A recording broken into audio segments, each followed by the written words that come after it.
Are studying about present continuous tense का negative. कल हमने इसका प्रेजेंट कंटिन्यूस को चेंज करना सीखा था, लेकिन अब हम इसका नेगेटिव सीख रहे हैं। तो उसका स्ट्रक्चर हमारे पास क्या होता है? सबसे पहले object then helping verbs is am are. इसके बाद हमारे पास यहाँ पर नॉट आता है, देन बी, देन जो नॉर्मल हमारा स्ट्रक्चर था मेन वर्ब का third form, and by and subject. सही हमारा स्ट्रक्चर है नेगेटिव का, प्रेजेंट कंटिन्यूअस के नेगेटिव का हमारा ये स्ट्रक्चर है। Object, helping verbs, not, being, main verb का third form, by and subject. तो हम यहाँ पर एक सेंटेंस ले लेते हैं, the cat is killing the mouse. ठीक है, ये हमारा एक सेंटेंस है जिसको हमने नेगेटिव में बनाना है। ठीक है, तो क्या करेंगे? सबसे पहले हमारे पास ऑब्जेक्ट क्या है? हमारे पास द माउस। ऑब्जेक्ट क्या है? The mouse. तो हम सबसे पहले क्या लिखेंगे? द माउस क्या है? ये सिंगुलर है, तो क्या आएगा? Is, the mouse is not being. Killing की थर्ड फॉर्म क्या लिखेंगे हम यहाँ पर? Killed by the cat. क्या हो गया? ये नेगेटिव हो गया। ठीक है, अब हमारा दूसरा सेंटेंस देख लेते हैं। हमारे पास क्या है दूसरा सेंटेंस? सही है, दूसरा सेंटेंस है हमारे पास ही इज डिस्टर्बिंग मी। तो इसका मी जो है किस में चेंज हो जाएगा? आई में। आई में चेंज हो जाएगा इसका मी। आई एम, क्या आएगा? I am not be disturbed by. ही किस में चेंज हो जाता है?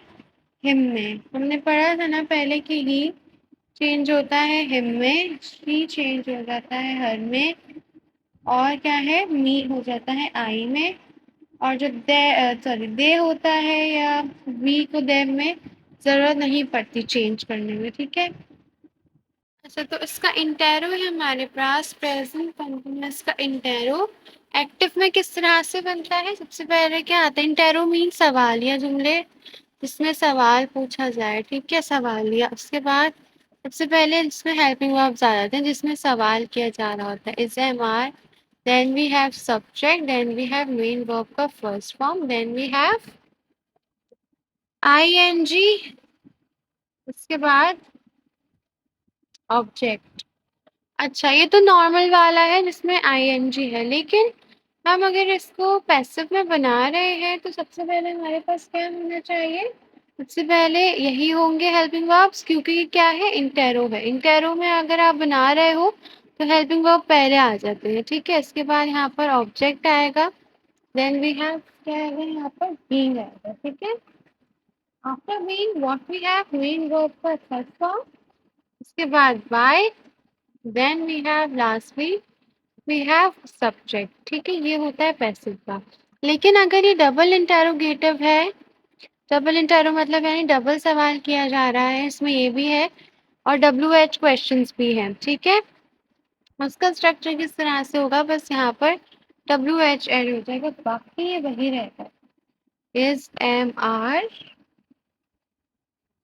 ठीक है, ऑब्जेक्ट, बीइंग, मेन वर्ब का first form, by, and lastly we have subject.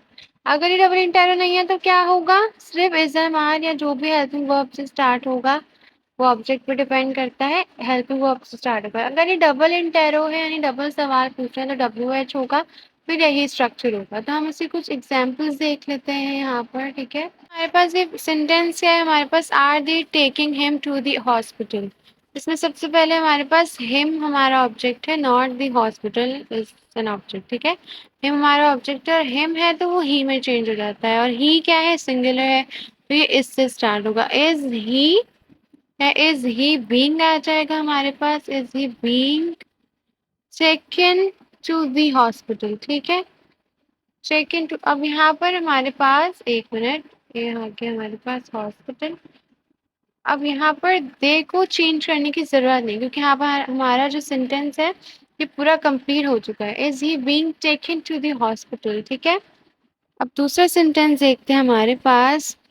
अब हमारा क्या आ गया है, डबल इंटेरो, जिसमें WH क्वेश्चंस भी है। क्या है double intero, why is she not praising you. Praising का मतलब आई थिंक क्या होता है, शाबाशी देना। प्रेजिंग का मतलब क्या होता है, शाबाशी देना। Why is she not praising you, इसका हमारे पास क्या बनेगा। ठीक है, हमने क्या सीखा था कि जब WH आ जाता है तो WH वहीं का वहीं रहता है, यानी वाई तो यही रहेगा। अब इसमें ऑब्जेक्ट क्या है, यू। यू के साथ हमेशा आर आता है, तो यहाँ पर हम क्या लगेंगे, वाई आर यू। और ये क्या है, नेगेटिव है, तो नेगेटिव में ही बनेगा। Why are you not being praised by her. ठीक है, वाई आर यू नॉट, ये क्वेश्चन में भी है और ये नेगेटिव भी है, तो कहाँ आएगा नॉट, यू के बाद यानी ऑब्जेक्ट के बाद। You not being praised by her. ठीक है, प्रेज यानी इसका third form, being praised by her. ठीक है, शी जो है वो हर में चेंज हो गया, यू ही रहता है, यू के साथ आर आता है, तो हर में अब आर आ गया। प्रेजिंग की थर्ड फॉर्म यूज करके प्रेज्ड हो गई। नॉट आ गया कि नेगेटिव है, नेगेटिव में ही चेंज होगा। ठीक है, हम नेगेटिव से इसको पॉजिटिव नहीं कर सकते, अगर ये नेगेटिव है तो नेगेटिव में ही हम चेंज करते हैं। ठीक है।